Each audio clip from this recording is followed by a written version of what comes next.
Saludos cordiales a todos y todas los que estáis una vez más detrás de los auriculares escuchando estas charlas de FacMac. Hoy venimos con un invitado especial que ya repite, porque ya tuvimos la fortuna de estar con él por esas tierras de España cuando fuimos a Murcia.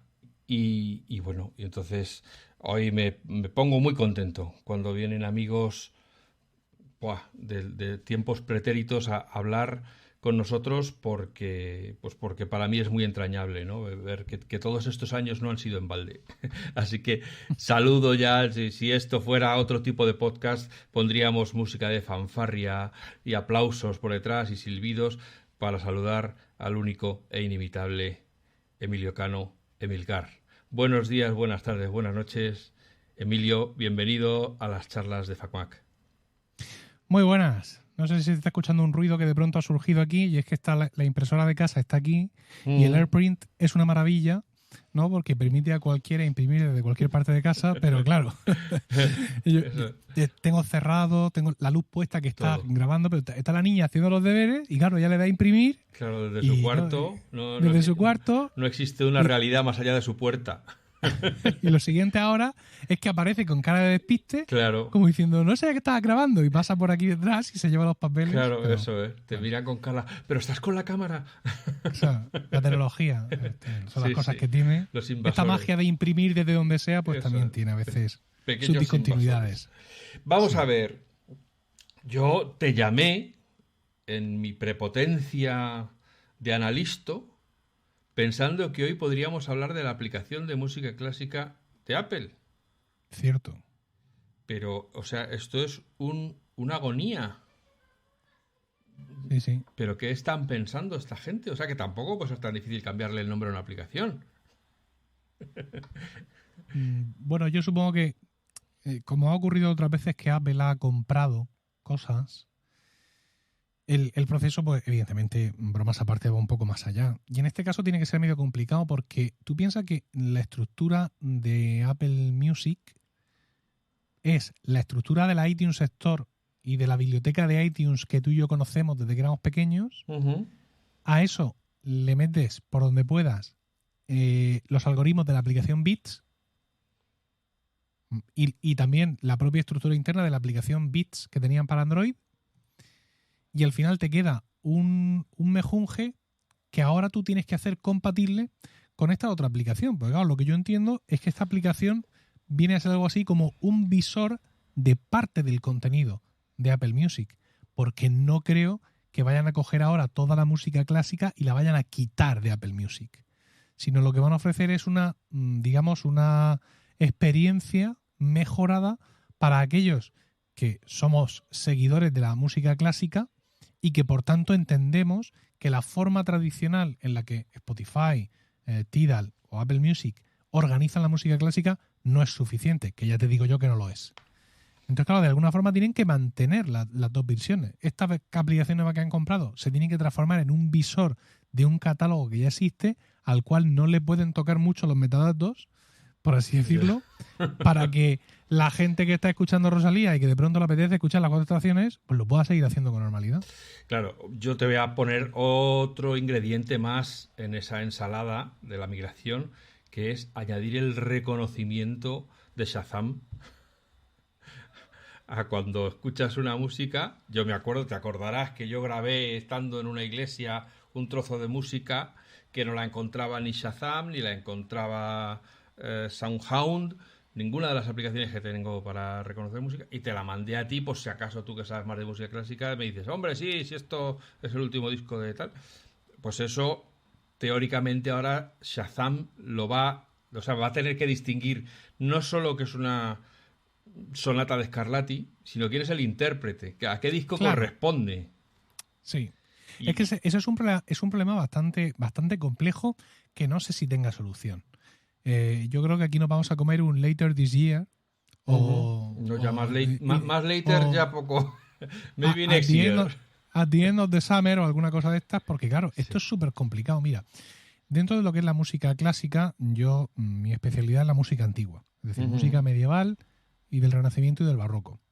Dentro de lo que es el Barroco, por cuestiones de juventud, yo he seguido mucho y he cantado mucho el Mesías de Händel. Sí. He cantado innumerables veces el Mesías, entero, una fracción, un trozo, con un director, con otro, con una orquesta, con otro. O sea, un disparate. Y por tanto, tengo también muchas grabaciones del Mesías, compradas y descargadas de Apple Music. Hay momentos en los que puede resultarme muy difícil al oído distinguir entre un aleluya de un director y de una orquesta con un aleluya de otro director y otra orquesta. Y esto es fácil porque las voces hacen mucho. Pero cuando hablamos de interpretación pura y dura de instrumentos, aunque es cierto que también los violines entre ellos tienen distinción de color, pero no es tan distinto como las voces. Es decir, si tú pretendes distinguir pasajes de las 4 estaciones de un intérprete a otro, siendo intérpretes más o menos de la misma escuela, lo tienes muy complicado como algoritmo. Y al final, claro, tú vas buscando la onda exacta, ¿no? Entonces, cuando vamos a buscar una canción de Rosalía, la precisión no tiene que ser mucha, porque no hay nadie más cantando esa misma canción. Pero cuando queremos algo que es muy clásico, muy establecido, donde las interpretaciones pueden ser muy similares, podemos naufragar perfectamente. Y además, o sea, que hay interpretaciones desde 1950 hasta nuestros días. O sea, que puedes estar a saber la grabación, que yo tengo por ahí una caja de estas de discos gregorianos de no sé qué monasterio francés, que heredé de uno que estaba liquidando, vamos, que ya el pobrecillo ya no podía oír más música. Y claro, me imagino pues eso, que de repente empiezan a salir muchas interrogantes cuando empiezas a poner música que, como no es mainstream, como no es lo que la gente escucha, pues no está ni indexada ni está registrada que existe, ¿no? Y sobre todo la clave para que... Pero a un melómano, el melómano espera que esté. Sí. Claro, pero para que nuestros oyentes se centren un poco, el tema está en que estamos hablando de la misma pieza con distintos intérpretes. Eso es. Puede haber grandes cambios de sonido, como por ejemplo un Aleluya del Mesías que se ha grabado en los últimos 15 años, o un Aleluya del Mesías por Herbert von Karajan. Ahí las diferencias son abismales, no hay problema. O puede haber diferencias infinitesimales. Y Shazam no está preparado para eso. Claro. O sea, estaríamos hablando, desde mi punto de vista, soy un ignorante en temas de programación, pero básicamente tendrías que construir un motor nuevo. O sea, y claro, esto es un problema que ya está ocurriendo hoy. Ya está ocurriendo hoy y, entre comillas, no pasa nada. Pero si tú sales con una aplicación centrada en la música clásica, claro, esta parte también la tienes que tener resuelta. Y además, el melómano presunto suscriptor del Apple Music Classic, o del Classical Apple Music, o Apple Music Classical, o como quieran decir, va a querer audio espacial es presumible que el que vaya a pagar por eso va a tener un buen equipo de música, con unos buenos parlantes, unos buenos altavoces, y va a querer que eso suene como espera, con su Dolby Atmos y su audio espacial y todas las últimas tecnologías que Apple está promocionando como diferenciales en cuanto a su enfoque musical, ¿no?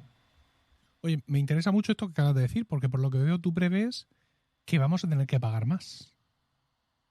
Es decir, lo que yo hasta ahora había más o menos inferido es lo que he comentado, que la nueva aplicación iba a ser un visor especializado del catálogo que ya existe. No. ¿Tú crees que va a suponer un pago adicional? Claro, yo creo, es que seguro, porque el número de interpretaciones de música clásica que tiene ahora mismo iTunes Music es muy limitado. Como tú dices, pues está Karajan. Ahora no sé por qué, de repente me han empezado a llegar notificaciones de que se han añadido las obras maestras de Mozart y me ha llegado el volumen 1. Cada día me llega una notificación de que hasta el volumen 2, además en desorden. Ahora el 8, ahora el 3, ahora no sé qué. Eso pues le vale a los que sin menospreciar, pero a los que hemos comprado las 100 mejores baladas de música clásica de no sé qué, o los grandes himnos religiosos de no sé cuántos, o grandes obras del Renacimiento. Bueno, fenomenal, pues a eso nos vale, pero si haces una aplicación de música clásica no puede ser solo lo que tienes en iTunes, porque para eso ya tienes iTunes, ya no necesitarías un visor. Se supone que vas a meter ahí, pues eso que te estoy diciendo, el gregoriano del monasterio de Limos que se editó en que eso es lo que va a querer el tío que va a pagar sus 4 euritos al mes porque le va a compensar. Si no, ¿qué melómano va a volver a pagar otra vez por lo que ya tiene junto con Rosalía y toda la pesca, ¿no? A lo mejor Por te eso hacen te un pack y te dicen Apple Music, si tienes la suscripción, pues el Classical son 2 euros más. Y si no tienes Ya. el estándar, pues son 4. Eso ya... Lo que yo creo en mis limitados conocimientos es que el que es melómano de música clásica normalmente no se contamina con las otras músicas, ¿no? Sí, A pero lo yo, mejor yo le da sigo al blues o pensando al flamenco, pero poco que más. esto va a ir mucho, sí, va a ir mucho en pagar por la experiencia, ¿sabes? Pero yo creo que el catálogo va a ser el mismo. Lo que pasa es que ya te digo yo que la diferencia es sustancial. Yo todavía voy haciendo búsquedas en Apple Music para buscar cosas y sigue siendo muy complicado. Sobre todo porque muchas veces el seguidor de la música clásica no hace una búsqueda a pelo de algo que busca, sino lo que quiere es repasar el repertorio. O sea, mirar qué tienes. Uh-huh. Porque hay muchas cosas que yo no busco porque no sé que existen. Entonces, yo lo que quiero es que esta experiencia de música clásica Te sugiera. no solo me sugiera, sino que me muestre, que yo sea capaz de llegar a cosas que no sabía que existían. Por ejemplo, un grupo muy conocido, un grupo inglés que hace música del Renacimiento y del Barroco, se llaman The 16, los 16. Uh-huh. Han sacado un disco ahora mismo que te lo puedes añadir ya en Apple Music y puedes escuchar 4 pistas. El 17 de octubre sale ya todo el disco completo. A mí me gustaría que en un momento dado yo fuera capaz de navegar por el catálogo de música clásica de esta nueva aplicación y que fuera una navegación con lógica. O sea, yo ahora mismo no puedo buscar música del barroco, Uh-huh. más allá de varias listas curadas que tiene Apple Music. Y esta sería la clave, poder buscar por música del barroco y dentro de música del barroco poder buscar por intérpretes. Pero lo de los intérpretes también tiene que estar hecho de una forma especial y más cariñosa. ¿Por qué? Porque Metallica es Metallica. Uh-huh. Y a ti te encontré en la calle. Pero en la música clásica eso no funciona así. ¿Quién es el intérprete, por ejemplo, de un disco del Mesías? ¿Es el director? En estos tiempos que corren, el director suele ser, digamos, el director fijo de una orquesta y un coro fijo. Que podría ser que no. Pero lo normal es que a la hora de grabar, yo grabo con mi orquesta y con mi coro. El intérprete, por tanto, vamos a poner, por ejemplo, John Elliott Gardiner, o vamos a poner el coro de Monteverdi Choir, que no tiene ningún disco grabado que no sea con su director titular. O vamos a poner la orquesta, que se llaman The English Baroque Soloists. Y ahora, como es el Mesías, es importante saber quién son los solistas, ¿vale? Como en cualquier hora del barroco, porque hay grandes áreas, grandes momentos para solistas, y yo quiero saber, ¿no? Yo quiero buscar, por ejemplo, todos los discos donde aparezca Emma Kirby, soprano, inglesa, solista, experta en música antigua. ¿En qué campo está eso? ¿El intérprete? Porque si ahora buscas algunos discos de estos de música barroca, y digo música barroca porque es los que suelen tener eso, orquesta, coro, director, solistas, cuando tú te vas a los intérpretes del disco o a los intérpretes de cada una de las pistas, no coinciden, evidentemente. Tú te vas a Badhume Yabait, que es un área para contralto del Mesías, y en el intérprete pues te pone el director, la orquesta y la cantante, contralto solista. Pero en la siguiente pista ya no te pone la contralto porque ahora es un bajo.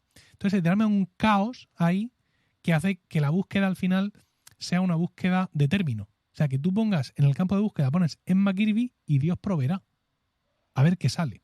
Ya, un Entonces, poco como lo que hay ahora en Apple TV cuando vas a los actores y te salen justo, ahí y te salen las pero peliculitas claro, las que han salido.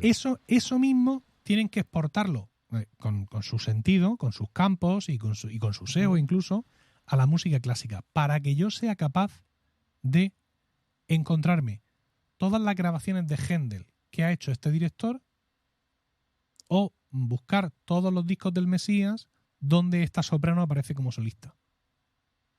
Y esa navegabilidad en el catálogo es lo que busca el melómano, el aficionado de la música clásica. Y claro, estoy, digamos, reestructurando mi pensamiento. Si haces esto, no puedes compartir catálogo. Porque a un mismo MP3, por así decirlo, le estás cambiando los metadatos. Y la estructura de metadatos actuales del estándar MP3, que es el que está en Apple Music, no soporta toda esta vaina. Entonces tienes que enlazar la parte con otros metadatos que sean externos a cada pista. Pues es un caos importante si lo vas a hacer bien. Claro, yo es que no conozco cómo es la aplicación que ya compraron, pero yo supongo que buena parte de ese trabajo ya estaba. O sea, es decir, que los grandes éxitos de Karajan, esa aplicación que compraron ya los tenía perfectamente estructurados porque era de lo que vivía, ya era una aplicación específica de eso. Bueno, no te creas, porque mira, al momento que salió el anuncio, yo corría a buscar la aplicación y ya había desaparecido. Evidentemente, la quitaron de en medio a una velocidad de vértigo. Pero yo he probado algunas aplicaciones supuestamente especializadas en música clásica. Y esto no lo tienen nada resuelto. Es decir, no dejan de ser aplicaciones con un funcionamiento muy parecido a lo que nosotros conocemos hoy en Spotify, en Amazon Music o en Apple Music, y lo emplean todo en las sugerencias. En unas sugerencias muy curradas, en unas propuestas muy curadas, en una interfaz gráfica muy, muy llamativa, para que tú sientas que te están ofreciendo lo último, lo más novedoso, pero todo a través de sugerencias. El trabajo está ahí. No hay un trabajo de catálogo que te facilite la navegabilidad por catálogo. Yeah. Cuando tú llegas a ese punto, el caos es el mismo. Pero claro, delante te han puesto una pantalla maravillosa y preciosa, con las carátulas, con incluso mucha música en directo, es decir, te ofrecen grabaciones de ópera, en vídeo también. Todas esas aplicaciones van mucho de ese palo. Pero no entran al verdadero problema de navegabilidad por el catálogo. Del bibliotecario, el problema del bibliotecario, tenerlo todo bien referenciado. Claro, porque justo, ¿cómo voy a encontrar yo la grabación de Silos, del monasterio de Silos de los 50? No me la va a sugerir nadie en este mundo. Yeah. Entonces tú tienes que asegurarme la navegabilidad hasta ese extremo. Y esa es la parte complicada. Por eso yo te decía en nuestras conversaciones que era muy escéptico con todo esto.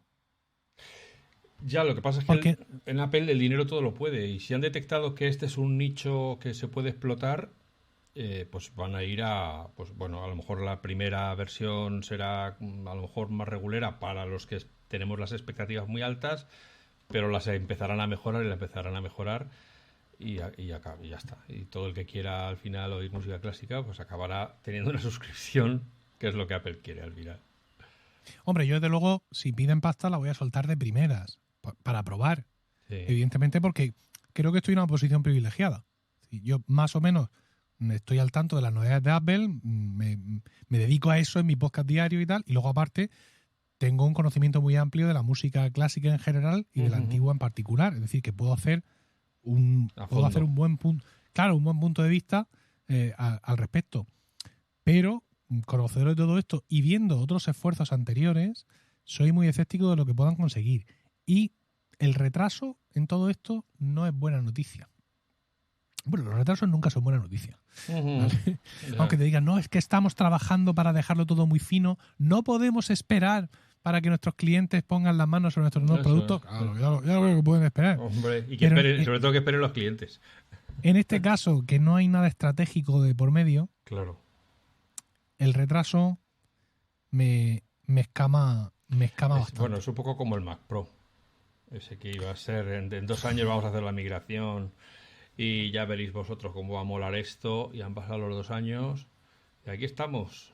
Que dicen que si lo sacarán vía nota de prensa, si lo van a presentar este año. Si ya lo han dejado, si ya han decidido que va el año que viene, pues ya claro, lógicamente ninguna prisa. Ya en el evento de enero o de febrero, pues ya lo anunciarán. Porque los plazos se los están saltando, ¿verdad? Hombre, que ya van por el M2 y tal. Sí. Yo creo que los 2 años desde el anuncio del M1, yo creo que ya han pasado.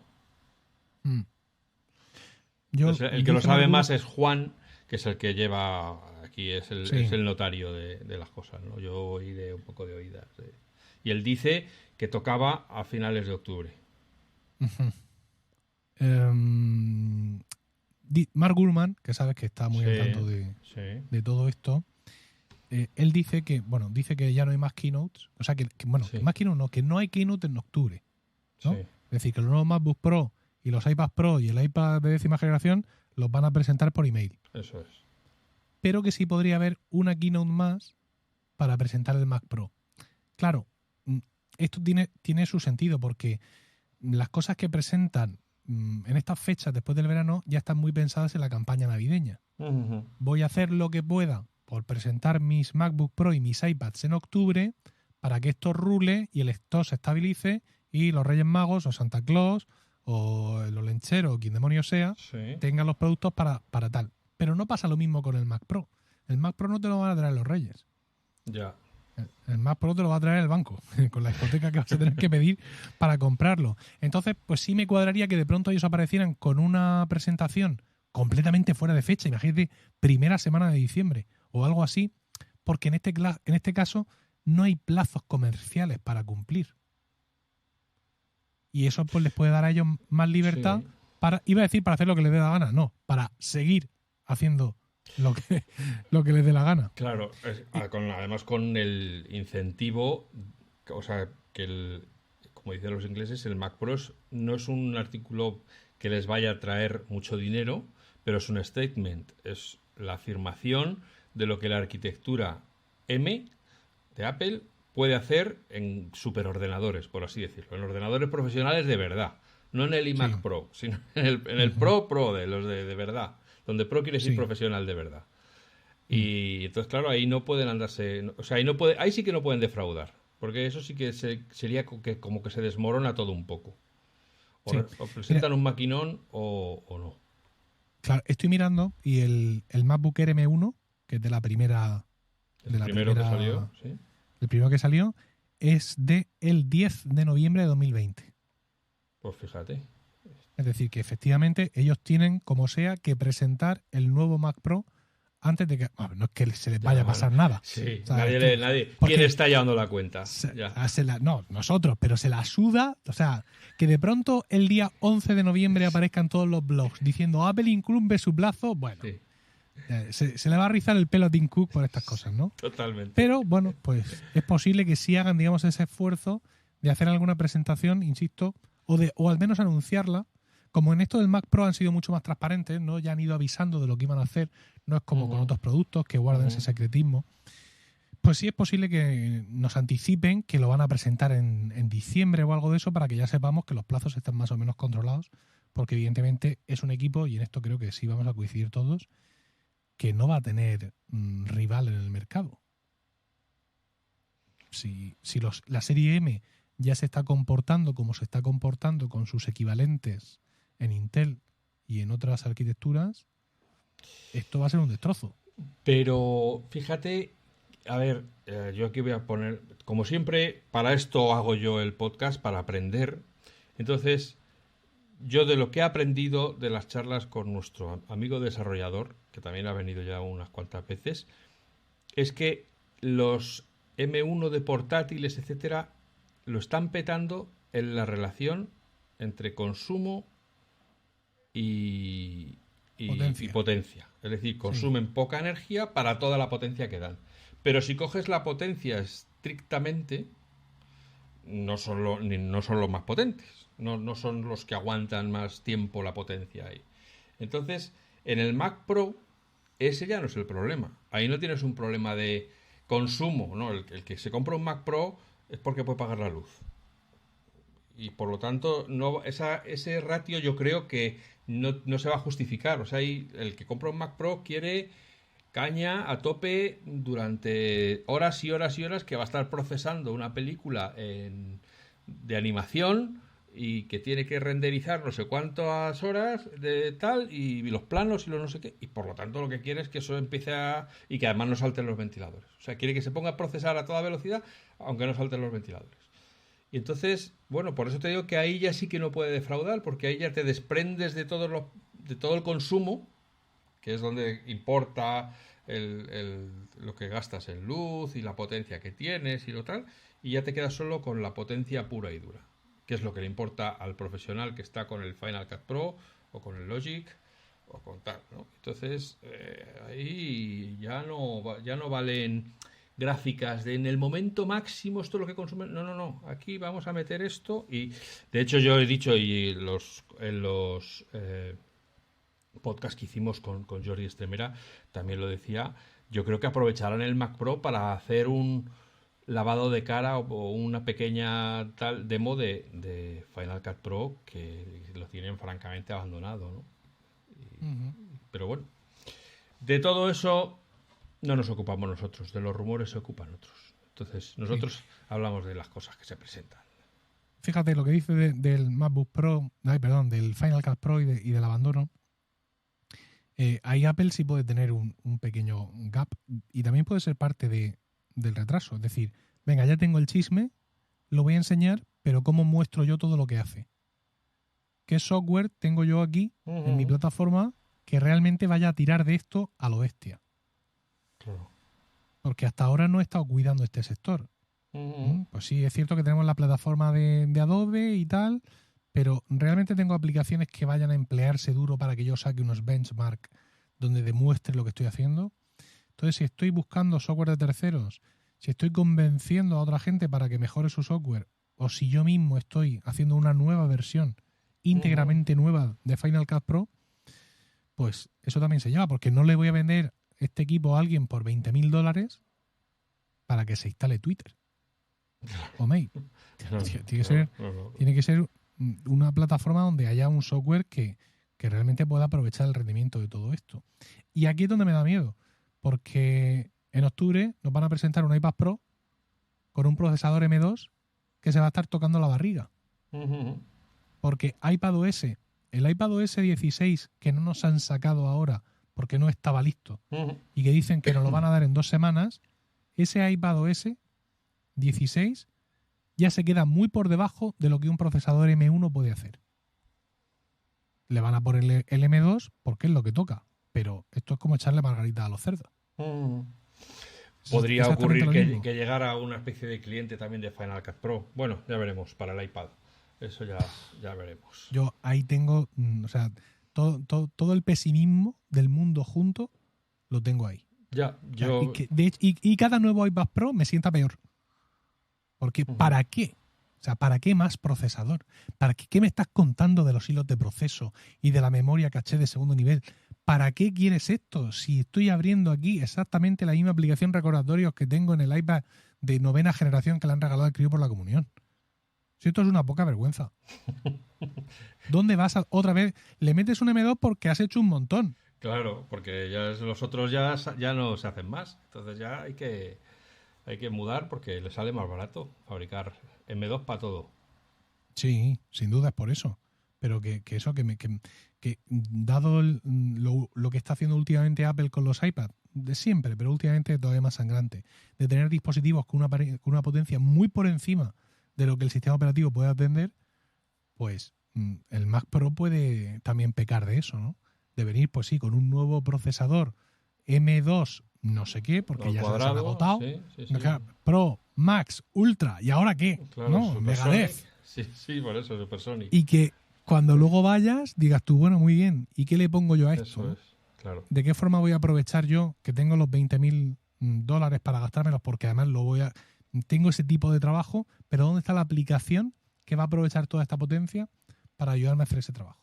Claro, pues yo creo que ahí es donde están trabajando en los pasillos, de decir, oye, Pixar, a ver, sácame aquí una cosita que me permita renderizar el formato este UDZ en 10 minutos menos de lo que tardo ahora.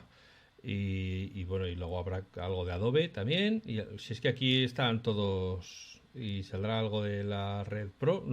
Ahora mismo ya no sé si siguen vendiendo. Hubo un tiempo en el que miraras donde miraras, la Red Pro estaba en todas partes y era lo que lo petaba. Ahora yo ya no les oigo hablar. Entonces supongo que siguen marcando un poco tendencia, pero ya no lo sé. Pero bueno, que estarán ahí dejándoles maquinitas en secreto para decir, oye, optimizármelo. Y os mando allí a 3 ingenieros que se ponen a trabajar con vosotros para que este software vaya como la seda. Pero bueno, que de todo eso, fíjate, nos queda aquí nada y menos para acabar el año. Sí.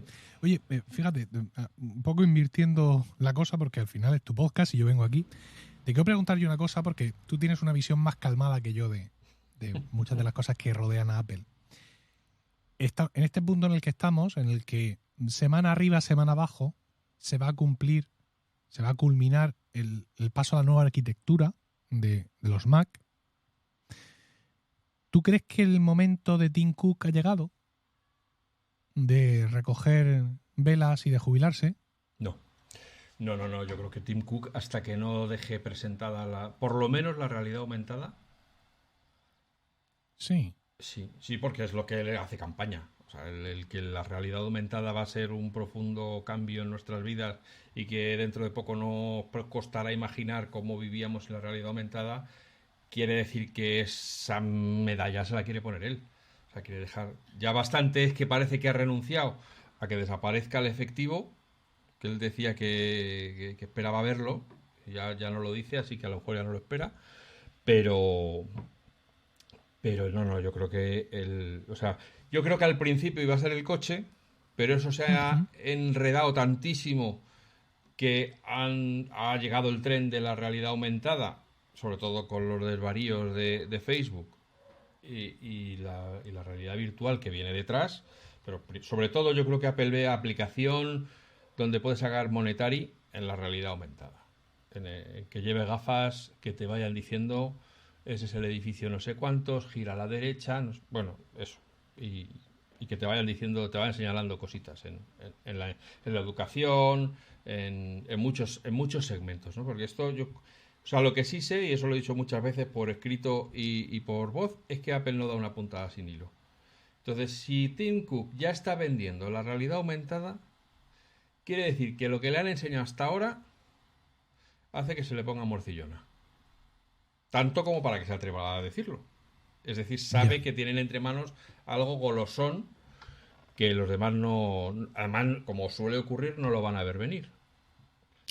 Fíjate, yo es que soy de esos que no lo ve venir, ¿no? Soy muy escéptico con el tema de la realidad aumentada, muy, muy escéptico, porque lo que nos han mostrado hasta ahora no anticipa nada revolucionario, precisamente por eso ellos están donde están y yo estoy donde estoy, porque ellos tienen esa visión y yo no. Pero me voy a dar dos más objetivos y es que veo que Tim Cook tiene 61 años Uh-huh. y siendo un alto ejecutivo de Palo Alto, ¿no? Dentro de esta estirpe, esta edad ya marca el retiro. Claramente, ha ocurrido con otros ejecutivos de Apple y ha ocurrido con ejecutivos de otras empresas. Es decir, es el momento de dar ese paso al lado. Lo que pasa es que claro, tiene todo el sentido del mundo que efectivamente cada vez que le ponen un micrófono a Tim Cook delante para acaba diciendo seguramente algo de esto, pero también me llama la atención que esté haciendo esa campaña, como tú dices, sin nada que echarse realmente a la boca. Porque él de qué puede presumir ahora mismo de realidad aumentada, de las características muy limitadas que tiene iOS, que además no están siendo acompañadas por ninguna aplicación de terceros. De nuevo aquí van a tener que hacer un salto, van a tener que saltarse ellos a pulso todo el precipicio, porque lo poco o mucho, lo quieras Uh-huh. opinar como quieras, que hace ahora mismo un iPhone en cuanto a realidad aumentada, está siendo muy poco seguido. Hay aplicaciones muy concretas, ¿no? La del IKEA, que te permite poner Uh-huh. la cama ahí donde tú la vas a poner, pero son aplicaciones muy banales. No da la sensación de que eso, más allá, digamos, de un entusiasmo particular de cada uno, que diga, no, esto a mí me encanta, que realmente sea un cambio vital, como, O sea, como lo fue el iPhone en sí, por ejemplo. claro. Lo que pasa es que yo creo que son cosas que vienen de orígenes distintos, ¿no? El iPhone sí era un proyecto que podían llevar dentro sin que nadie se enterara, pero la realidad aumentada para mí es un desarrollo que parte del desarrollo del coche. Es decir, puestos a desarrollar tecnologías que ayuden en la conducción, te sale de manera natural el sistema de cámaras que reconozca eso es un árbol, eso es un no sé qué, estás ahí en la catedral de no sé dónde, gira a la izquierda, los mapas, la interacción con todo eso. Entonces, por eso digo que la realidad aumentada es un carril que ha venido y que se ha desprendido mientras el coche, que debe ser una maraña, por todo lo que hemos hablado en el podcast, muy difícil de sacar adelante, sobre todo cuando no tienes ya la infraestructura y lo que simplemente estás, como si dijéramos Apple está desarrollando un coche de concepto. Lo que tantas veces saca, ¿cómo va a ser el próximo Sí, ratón sí. de Apple? Ah, pues yo me lo imagino así. Pues Apple, igual que hizo con las tiendas, ha construido unas naves y está allí probando cómo podría ser su coche. Y tiene ahí un montón de gente, como el dinero no le falta, pues venga, vamos a hacerlo como si lo fuéramos a hacer de verdad. Y la gente entra, se va, porque aquello no avanza, porque no sé cómo, no sé cuánto. Pero la realidad aumentada sí que es verdad que tiene un empuje, que tiene aplicaciones concretas, que tiene un desarrollo concreto y lo han visto. Entonces, como tú dices, la diferencia con la realidad aumentada es que no es un producto que ellos puedan llevar en secreto porque necesitan la contribución de desarrolladores que hagan las aplicaciones, de tal, de los educadores, muchos los contenidos que vayas a aprovechar. Y Apple lo que no va a hacer, porque ya tiene experiencia en App Store, es sacar un producto con su Safari en el cristal y una notificación de mail, o que te lea en la oreja el último mensaje de WhatsApp, como hacen las gafas que tienen una cámara puesta, ¿no? Entonces, que las gafas que se conectan por Bluetooth. Entonces, yo creo que esto necesita presentarlo en la conferencia de desarrolladores del año que viene, contar cómo va a ser esto, que ponga un kit a disposición de los desarrolladores para que ellos puedan programar y se llevan sus gafitas y las vayan probando y vayan depurando, para saber que para las navidades del año que viene Apple empezará a vender sus cacharritos a 3.000 pavos y que te lo traigan los Reyes con un crédito, ¿no? A ver, esa es otra. Estamos hablando de un ticket tan alto que todavía me hace resistirme más a la idea de que va a ser un cambio revolucionario. Pero es que lo de Apple nunca es un cambio revolucionario. Lo de Apple es un cambio reiterativo. Es decir, vamos a tirarnos aquí el pisto de viejunos, yo estaba viendo, es verdad, en una pantalla, pero estaba con otros 1.000 periodistas, creo que fue en París, cuando se presentó el iPhone. Te puedo decir, estaba al lado además de Albert Cuesta, un periodista catalán que también estuvo aquí hablando del 3G, o sea, del 5G, etcétera, ¿no? Y te puedo decir que de los 1.000 y pico periodistas que nos metieron allí en un sitio gigantesco con unas pantallas gigantescas a verlo,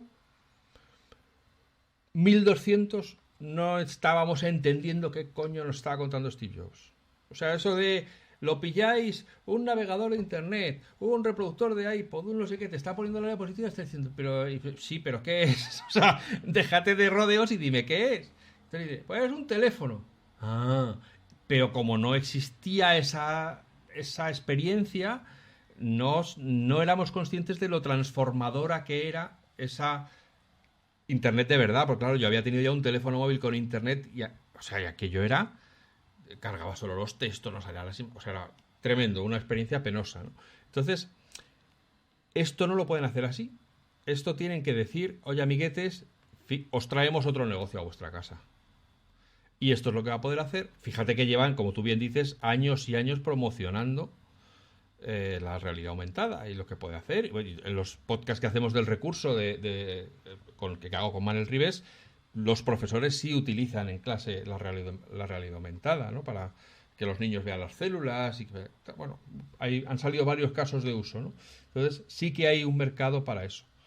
Y lo que Apple no puede salir es a bordo y una experiencia de Safari en el cristal y un navegador, y te va a decir la canción aquí en el cristal, y efectivamente no vas a pagar 3.000, pero claro, resulta que acaba de sacar un plan de financiación flexible, que no sé qué, para que tú te lo puedas comprar cómodamente y sin intereses. Claro, pero sigue siendo muchísimo dinero, y cuando Apple sacó el iPhone, el coste también era elevado, pero hablábamos de dinero que alguien puede llevar en su bolsillo en un momento dado.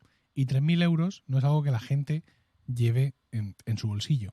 Y Apple, además, se redefinió precisamente el día que Steve Jobs presentó el iPhone como una empresa que dejaba de ser una empresa de ordenadores y pasaba a ser una empresa de electrónica de consumo. Claro. Entonces, 3.000 euros o 3.000 dólares es una barrera un poco alta para el consumidor hoy en día.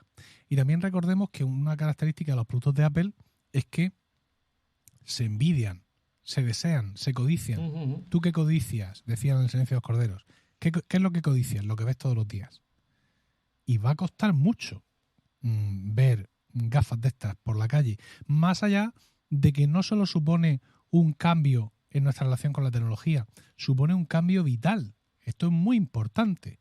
Es decir, yo llevo gafas y ahora Apple quiere que yo lleve otras gafas. Y tú no llevas gafas y de pronto Apple quiere que lleves gafas. O sea, es algo que físicamente yo me voy a tener que cascar encima y va a ser una cosa obvia para todo el mundo. Porque yo antes llevaba un teléfono pequeño y ahora llevo uno grande. Pero esto lo llevo en el bolsillo. Y aquí nadie se da cuenta. Sí. Y yo ya llevaba mis auriculares con mi Walkman y tal, y ahora los llevo conectado al teléfono. Y de pronto dejo de llevar cable. Bueno, por ahí. Pero Apple está pidiendo una transformación física en la sociedad.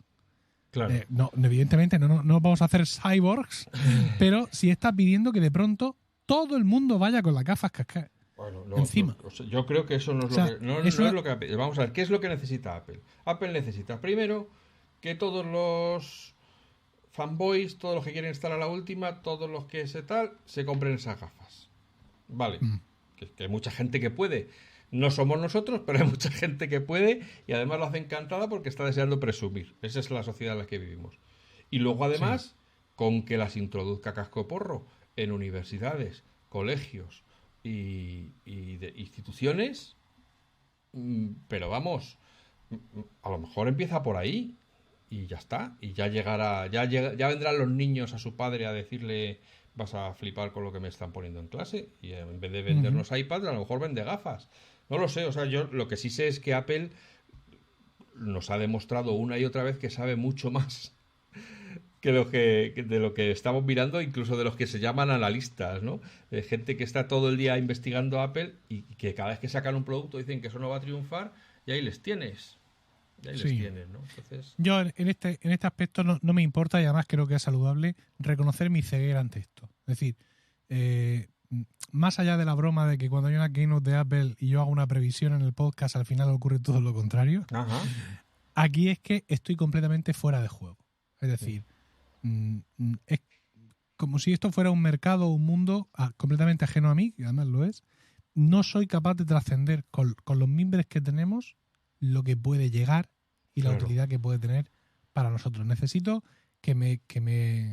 como el que va al fisio para que le crujan la espalda, Sí, sí, sí. Bueno, necesitas necesito ver algo para así. creer. Necesitas ver para creer. Claro, no, es cierto, es cierto. Es decir, no puedo compartir el entusiasmo porque nada de lo que he visto, fíjate, ha habido productos ya de este estilo, ¿no? Las tristemente célebres gafas de Google, Sí. que se las ha puesto cada político español, porque había gente que iba por ahí cascándoselas a todos los políticos en ferias y tal. Y luego Amazon, las Echo Frames, Ujú. que ha llegado a tener 2 generaciones y creo que ahora mismo, con este sistema que hace Amazon de que no lo ponen a la venta en general, sino que tú te apuntas y entonces te las venden, o sea, lo que sería beta pública controlada, pero que la pagas tú, creo que ha llegado a tener 2 generaciones y creo que ahora mismo ya no se venden.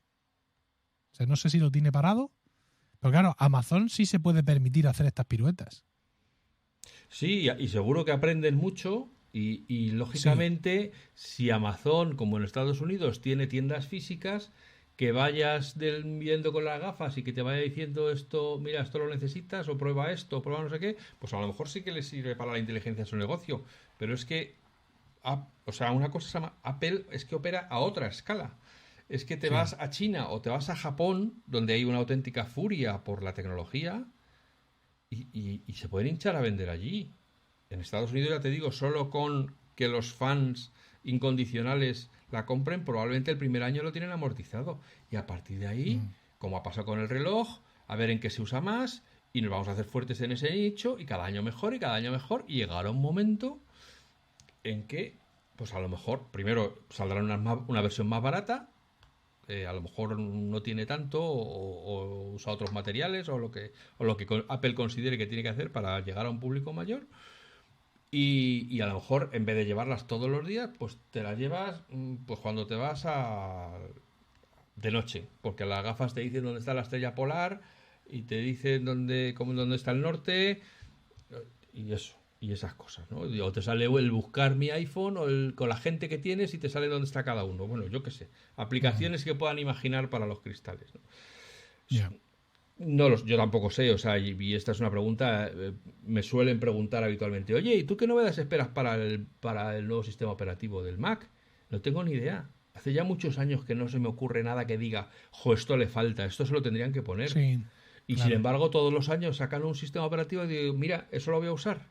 Y a mí no se me había ocurrido.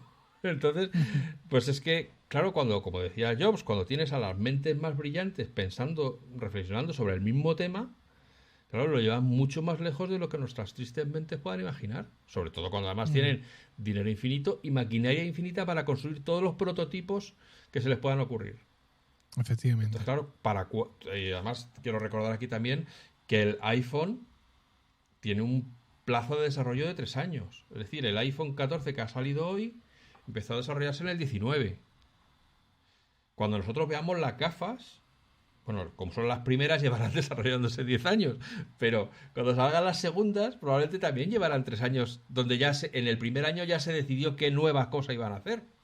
Y así sucesivamente, ¿no? Entonces, para cuando nos llegan las gafas, Apple tiene ya muy trillado cómo lo va a presentar, que porque eso es bueno, ya ha hecho sus grupos de prueba, etcétera, para si se entiende, si no se entiende, tal, no sé qué.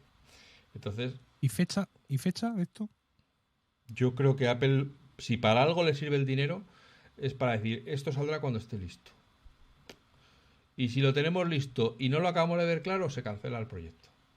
Y ya visto, con el coche es un claro ejemplo. Montamos, venga, todo. Contratamos los ingenieros, contratamos los diseñadores, contratamos los expertos en materiales, todo, contratamos todo, como si ya tuviéramos solo nos falta la fábrica. Oye, que esto no lo veo, que esto no sé qué. Tú, director, fuera, que venga otro. Los ingenieros, fuera, que ahora lo paramos porque ahora nos vamos a poner con el software. Y entonces realmente el hardware pues ya vendrá después, que eso está mucho más trillado. Y ya está. Y cuando esté listo lo sacarán. Y si no, pues no lo sacan. Entre medias han aprendido muchas cosas, como los mapas, como tienen que ser, la realidad aumentada, etcétera. Pero también son una empresa que cotiza en bolsa y un consejo de administración con inversores y un CEO con 62 años.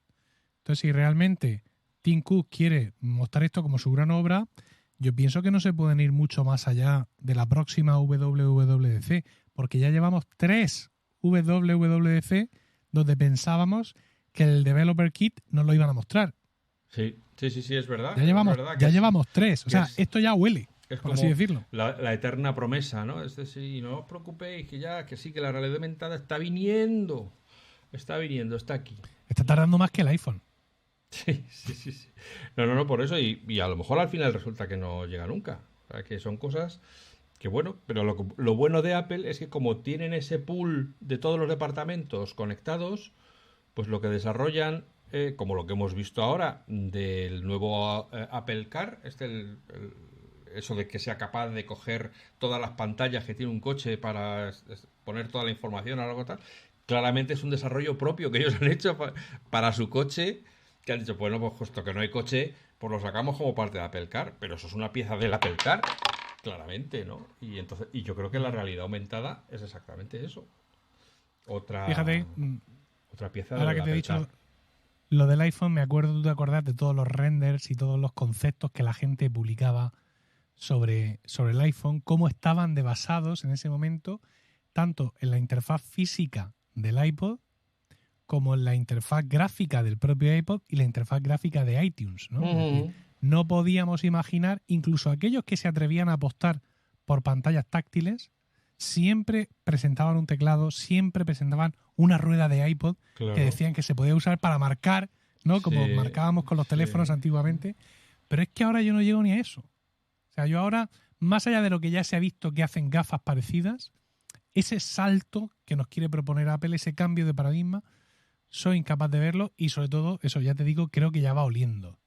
Creo que esta próxima WWDC del año 2023 tendría que ser clave para este asunto, porque si no al final se van a encontrar con un mercado, digamos, ya incrédulo ante todo este tipo de cosas, porque si no las llamas, pero por lo menos las brasas hay que mantenerlas calientes. Sí, sobre todo porque la gente se cansa de estar siempre hablando de lo mismo y que nunca llegue, ¿no?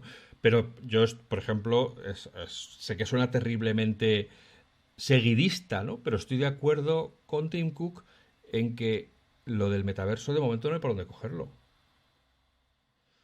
Y todo el que se ha puesto unas gafas, las experiencias estas que están vendiendo de tal, no sé qué, es que son un truño. Entonces, ¿cómo va a avanzar eso? O sea, ¿quién se va a meter ahora? ¿Quién va a meter su dinero ahí? Entonces, bueno, pues yo creo que Apple está diciendo, vamos a ver, vamos a sacar algo que pensemos que se puede vender. Y además que se puede vender a nuestra población, a nuestros clientes, como lujo asequible. Y ahí, pues claro, y sin Johnny ahí, para que nos depure los diseños. Entonces, bueno, pues tiene una papeleta, claro. Y yo no digo que no haya un cierto miedo escénico de decir, a lo mejor si hubiera estado Jobs, pues hubiera roto la silla y hubiera dicho, lo sacamos ya y lo depuramos sobre la marcha. Porque ya más, esto ya no se puede embellecer más. Y bueno, pues están intentando amarrar porque saben que es lo que sí yo creo que todo indica es que piensan que es el producto del futuro. Que incluso el iPhone podría estar contenido dentro de las gafas en un futuro no muy lejano, ¿no?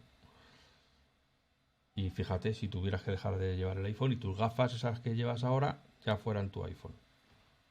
Bueno, pues mira, oye, pues a lo mejor. Y con un Siri ultra operacional, cosa que también a mí me falta también altura de miras para Sí. que pensar que eso pueda llegar. Lo de Ultra me daría un poco igual, ¿eh? Yo con que sea operacional, Sí, sí, sí. a secas, Sí, sí, no, yo me iría bien ya, ¿eh? yo con que deje de portarse como la vecina del segundo, que parece que le estás gritando y no te oye, y te responde otra cosa distinta y dices, ¿pero qué dices? Bueno. Oye, pero que esto no iba a ser no, esto no iba de aquí. Es que usted ha escrito un libro y lo ha publicado. Ah, sí, Sí, ¿verdad? ¿sabes? ¿Te acuerdas de ese pequeño detalle? Y, Sí, sí, y sí, sí. llevamos casi una hora cascando de otros temas. A ver, Sí, como decir, cuéntame, cómo surgió la idea de hacer un libro? pues contacta a Naya conmigo. Ah, mira. Ellos tienen una colección que se llama Social Business Ajá. y que está compuesta de manuales de estas cosas de Internet, por así decirlo. Entonces, pues en un momento dado entienden que el podcasting es importante, que tenga ahí una presencia en esa colección y pues, como siempre ocurren estas cosas, partiendo de la gente que ya ha escrito libros para ellos, pues llegan a mí y me hacen una propuesta, digamos, completamente en blanco. Es decir, ellos no me proponen, queremos hacer este tipo de libro. O sea, no es una propuesta dirigida, sino que es escribe un libro de podcasting y dinos qué es lo que vas a hacer y cómo. Y pues así empezó el proyecto. Bueno, voy a hacer una pregunta muy fea, pero te pagan por escribirlo. Sí, sí. Sí, pero vamos, como sabe todo el mundo que ha hecho esto, lo que te pagan los derechos, digamos, los derechos de autor de cada copia vendida, Ujú. te dan un anticipo cuando entregas el libro y luego a partir de ahí hay unas liquidaciones que entiendo serán anuales de esos derechos y te las van descontando, ¿no? En función de los libros que has vendido, a usted le corresponden, imagínate, 600 67,50. euros, Ya. claro, 600 euros. Y como ya le he dado 1000, pues todavía más el año que viene estaremos a cuentas. Eso, sí, sí, ¿No? sí. Entonces no es algo con lo que te hagas rico, pero evidentemente es un producto que está ahí, que te da prestigio y que permite, en mi caso, pues ampliar mi perfil como consultor de podcasting, como experto en podcasting. Tener un libro con Ana ya, quieras que no, pues es algo. Hombre, por Dios. Y cuéntame, el que quiera leer tu libro, ¿qué va a encontrar dentro? Pues mira, va a encontrar lo que el título promete, cosa que Yo es creo que importante. sería bueno que dijéramos el título, claro. Claro, el libro se llama Podcasting. Así lo hago yo y así lo puedes hacer tú. Muy Y bien. lejos de ser un manual amplio donde se le muestra al lector muchísimas posibilidades, básicamente se le muestra una. Que es la tuya. Pero, claro, porque funciona. Ya. No ya porque yo quiera que todo el mundo haga lo que yo hago, sino porque ahora mismo hay afortunadamente muchas formas de acercarse al podcasting y el nuevo se puede emborrachar de tanta opción, ¿no? Entonces lo que yo hago es conducirle al lector, conducirle a la forma en la que yo hago podcast, con qué micrófonos, por qué, con qué tipo de instalación, por qué hago así los guiones, por qué defino así los podcasts, por qué los hospedo aquí, por qué uso esta aplicación para editar, pero de una forma lo suficientemente amplia para no transmitir solo una instrucción, una orden, cómprate este micro, sino transmitir al tiempo el conocimiento que a mí me lleva a esa elección y que pueda al lector llevarle a comprarse ese micro mismo o, con lo que yo le he enseñado, elegir otro más adecuado para su proyecto. Por ejemplo, el ejemplo de los micros. Entonces, efectivamente, es un libro que enseña una forma de hacer las cosas, pero con las miras suficientemente amplias para que cuando el lector termine de leérselo se dé cuenta de que no solo ha aprendido a hacerlo así, sino que ha adquirido mucho criterio para algunas de las decisiones que yo he tomado, el poder cambiarlas en función de sus propios intereses. Pero no es un libro escrito para que alguien se ponga a tu nivel, porque claro, tú estás ya en el nivel de los Pro Ultra Speed Maximum Price. O sea, si alguien quiere empezar a hacer un podcast, no necesita tu equipo que tienes ahora. No, claro que no. Quiero decir, en el libro yo hablo de muchas interfaces de audio y de muchos tipos de micrófonos y de muchos precios y de mucha escalabilidad, pero siguen siendo cosas que yo he usado o que usaría en un momento Ya. dado. Es decir, Ajá. yo recomiendo, por ejemplo, siempre lo he hecho, el Samsung Q2U, que es un micrófono que es USB y también XLR a la vez. Lo puedes conectar por USB directamente a tu ordenador o incluso a tu iPhone o a tu iPad o a tu tablet, pero luego también tiene una conexión XLR para conectarlo a una mesa, a una interfaz y con más micrófonos poder grabar un podcast en conjunto. Es un micrófono que por 89 euros da una calidad espectacular. Entonces, pues yo escalo en el libro. Oye, si estás solo, a lo mejor no necesitas una interfaz de audio, solo un buen micro USB. No esos de 20 euros de Amazon, que son Ujú. malos por esto, por esto, por esto, sino este que te digo. Entonces, no son solo ejemplos, no son solo indicaciones, no es solo mostrar el camino por donde lo estoy recorriendo yo, sino es el conocimiento suficiente para aportar criterio al lector y que pueda, en un momento dado, tomar sus propias decisiones. Eh, yo si utilizara un micrófono bueno, me imagino que no se oiría el ventilador del MacBook Air Intel que tengo ahora mismo, ¿no? Y que es un compañero Eh, inseparable de mis grabaciones. efectivamente, Vale. efectivamente. Es decir, un micrófono como el que tenemos que usar los que hacemos podcasting en casa o en estudios de esta forma, tiene que ser un micrófono dinámico, un micrófono que como el que yo estoy usando ahora mismo, me lo tengo que pegar fuerte a la boca, porque si yo me desvío del micrófono, si yo me alejo o si me pongo en otra dirección, el sonido ya no se capta, como ahora mismo están comprobando de forma muy molesta los oyentes. Ay, ay, ay. Entonces, claro, eso, los micrófonos dinámicos con patrón cardioide o supercardioide rechazan todo el sonido que viene de otra parte. Eso no significa que si el crío ahora me grita en el pasillo, aquí no llegue algo. Pero ese tipo de sonidos laterales, ese tipo de sonidos de fondo, quedan evidentemente fuera de la grabación. Luego, aparte, hay interfaces que añaden un control de ruidos, un filtro de paso bajo. Y ya, conforme le echan más dinero y más cosas, pues más a salvo puedes estar. Básicamente hay una cosa en el podcast y es que cuanto más lo preparas todo a priori, menos tienes que editar a posteriori. Es decir, si tú tienes un micrófono y un entorno suficientemente silencioso como para no captar ruidos, pues luego no tienes que hacer nada. Claro. Más que ponerle la música si no se la has puesto y darle a Ujú. publicar. Si no cuentas con ese equipo o las circunstancias te son adversas, porque por mucho que tú te hayas leído mi libro, al final hay ahí unas historias que no dependen de ti, pues luego te toca trabajar después. Ya está. Claro. Bueno, ¿y qué tal van las ventas? ¿Te van informando? No, la verdad es que no. Bueno, sí, hice un preguntado y me dijeron que no iban mal. Es un libro que salió en abril, después de la Feria del Libro. Al parecer esto tiene su importancia. Ujú. Y es un libro con un recorrido muy largo, como todos los de la colección, ¿no? Hay algunos que ya van por la tercera edición y tal. Y bueno, pues ahora es un momento muy bueno en esta vuelta al cole para promocionar por mi parte y por parte de Anaya mucho más ese libro y seguir colocándolo en muchos aspectos.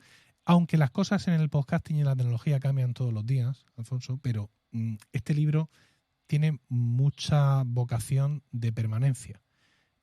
Aunque, por ejemplo, Spreaker, que es el hosting que yo uso y recomiendo, cambió varias cosas de su interfaz a las 2 semanas de salir el libro, un Ya, libro que incluye capturas de pantallas y ya, explicaciones de haz clic aquí, ¿vale? ya. Aún así, aunque eso no esté, el libro está pensado por mí con la suficiente amplitud de miras como para que estas cosas no sean un obstáculo. O como, por ejemplo, aunque yo explico paso a paso cómo tienes que subir tu podcast a Spreaker, si tú has decidido que Spreaker no es lo tuyo, que lo quieres subir a Anchor, puedes seguir mis indicaciones, porque al final estas cosas son muy parecidas. Ujú. Entonces, los de Anchor los tendrán en otro sitio, pero lo que yo te estoy diciendo no es ya que tengas que hacer clic aquí, es que tienes que buscar un campo que ponga redirección del feed. Entonces, Anchor lo tendrá en otro sitio, pero al final lo vas a encontrar, ¿no? Claro. Y esta es la idea que subyace detrás de toda la composición de este manual. Hoy creo que he visto, no sé si ha sido en el país, y esto, perdón, porque introduce un matiz temporal que normalmente procuro evitar en los podcasts porque lógicamente lo grabamos y no lo subo a continuación, no soy como Emilio, no soy un puto máquina, pero, pero hoy he leído, creo que salía un titular de el podcast, el auge imparable, o no sé qué. Esto es un poco como la explosión de los blogs, de que al final hasta los niños de 3 años van a tener un podcast.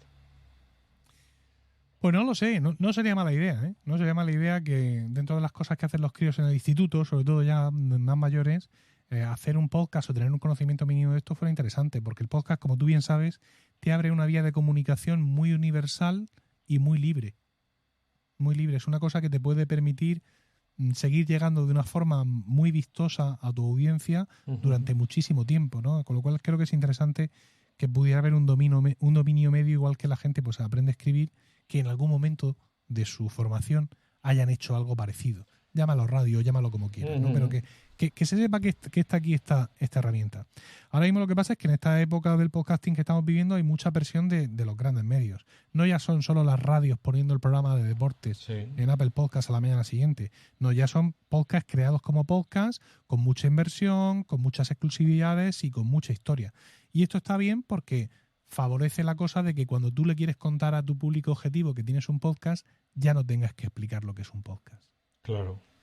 Pero al final lo único que hace todo esto es que la batalla por la audiencia sea todavía más encarnizada. Claro. Yo recuerdo tiempos en los que en mi red de podcast, en la Emilcar FM, sacábamos un nuevo podcast de lo que sea y el primer capítulo tenía 1000 descargas. ¿Por qué? Porque había una gran audiencia general interesada en escuchar nuevos podcasts. Luego ya en el segundo capítulo esos 1000 se quedaban en 400, que son los que realmente les interesaba ese tema. Pero esos 1000 iniciales que teníamos, insisto, en cualquier podcast de Emilcar FM hace 10 años, ahora ya no son 1000, ahora son 100. Porque hay muchos más podcasts en el mercado luchando por la audiencia. Claro. Una cosa que te leí por ahí y que me dejó un tanto espeluznado y me alegré de haber esquivado esa bala es la frecuencia media que tarda en abandonarse un podcast que empieza. Díselo a nuestros queridos amigos para que valoren un poco lo que tienen ahora mismo en las orejas, que vamos camino de los 150 episodios. 3 capítulos. 3 capítulos, 3, 4 capítulos. La mayoría de los podcasts existentes, como el 80%, no pasan de ahí. ¿Por qué? Porque la gente no se compra el libro y no se preparan. Claro, es que antes de dar al botón de grabar tienes que pensar en muchas cosas. Claro. Guión, micrófono y sobre todo un formato sostenible, que es lo importante en el podcasting. El podcasting siempre, y hoy en día más, es compromiso. Mira, yo voy a hacer un podcast mensual o voy a hacer un podcast semanal o quincenal. Pero con la que está cayendo, tú el día que le hayas dicho a la gente que vas a estar, tienes que estar. Porque si no los pierdes. Y lo que ocurre es que la gente se pone en marcha porque esto del podcast mola, igual que mola hacer un blog y hacerse un canal de YouTube, y se ponen ahí, tiran para adelante y de pronto se dan cuenta de que, coño, que esto cuesta, ¿sabes? Cuesta. Y los 2 primeros capítulos me han salido súper bien, incluso he pensado que en vez de semanal, que no, que lo quiero hacer 2 a la semana. Pero luego te das cuenta de que el guión, de que todo, que luego cuando todo esto choca con tu vida diaria, se te pone muy cuesta arriba. Entonces llega un momento en que dices, no, yo esta vaina no la voy a hacer. Que me cuesta mucho para lo que trabajo. Me pagan, ¿no? Para lo que me claro, pagan. Entonces, o te lo has planificado muy bien desde el principio y has sido muy sincero contigo mismo, o evidentemente al cuarto estás quemado. Y no, es un poco esa idea de los que quieren ser youtubers porque ven gente que ven que sus vídeos se ven 1 millón de veces y dicen, pues yo entonces me pongo a hacer vídeos y la gente me va a ver 1 millón de veces. Y claro, no es así. Sí. No es así. No es así. No es así. En fin, bueno, oye, pues al final hemos invertido los términos. Mi idea era que nos dieras aquí una clase de podcasting en base a tu libro. O sea que deduzco que al final en un podcast, para que suene bien, lo más importante es el micrófono. Aparte de, bueno, que no tengas al niño llorando al lado, salvo que estés haciendo un podcast que se llame Padres Desesperados o algo así. Entonces puedes tener al niño llorando al lado y que se rompa un plato y no sé qué. Pero vamos, en principio, si lo que quieres es hablarle a un micrófono, lo más importante es que el micrófono sea bueno. Sí, un buen micrófono, pero combinado también con unas buenas condiciones.